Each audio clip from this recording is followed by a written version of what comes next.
On aime à dire que les inondations se sont déplacées ici à Dakar, des zones de Pikine Guédiawaye vers Keur Massar et ensuite ils seraient en train de se déplacer vers Bambilor, Sangalkam et autres.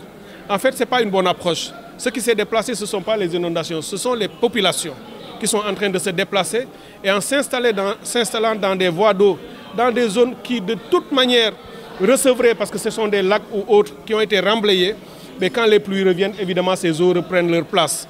C'est le phénomène anthropique. Il y a un travail à faire sur les comportements, et ça, toutes les structures gouvernementales vont s'y atteler, mais il y a également un travail de fond à faire sur le respect des lois et des règlements. Le Premier ministre a déjà donné des instructions fermes dans ce sens.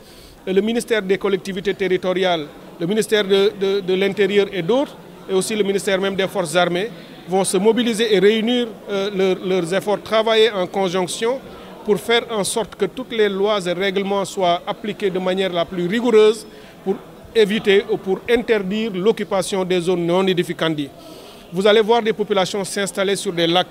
Et pas plus tard que cette semaine, nous avons reçu des vidéos où des populations, des personnes, nuitamment, allaient remblayer le lac de Mbebes.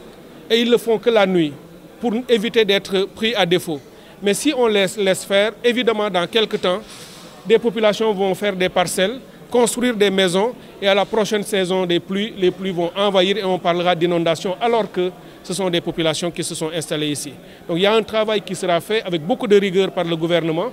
Nous avons fait déjà tous les travaux et des réflexions nécessaires. Au niveau du ministère et de la DPGI, il y a des cartes, une cartographie complète à l'échelle du pays de toutes les zones inondables. Et cet outil a déjà été transmis à mon collègue des collectivités territoriales pour que les services de l'urbanisme puissent s'en référer, pour qu'avant de délivrer des permis d'occupation, des permis de lotissement, on regarde sur ces cartes, est-ce que ces zones qui doivent être loties sont sur ces zones non édificantes ou ces zones inondables. Et si c'est le cas, est-ce que les promoteurs ont des plans d'assainissement corrects et dignes de ce nom? Et si ce n'est pas le cas, évidemment, ils pourront appliquer les mesures nécessaires pour éviter que, malheureusement, quelquefois, les concitoyens sont désavantagés, n'ont pas l'information en amont. On leur vend des parcelles sans leur donner les informations sur des zones que personne ne devrait occuper. Et lorsqu'après ils finissent de construire leur maison, ils se retrouvent dans les eaux et on ne voit plus le promoteur. Donc il appartient à l'État de venir les protéger.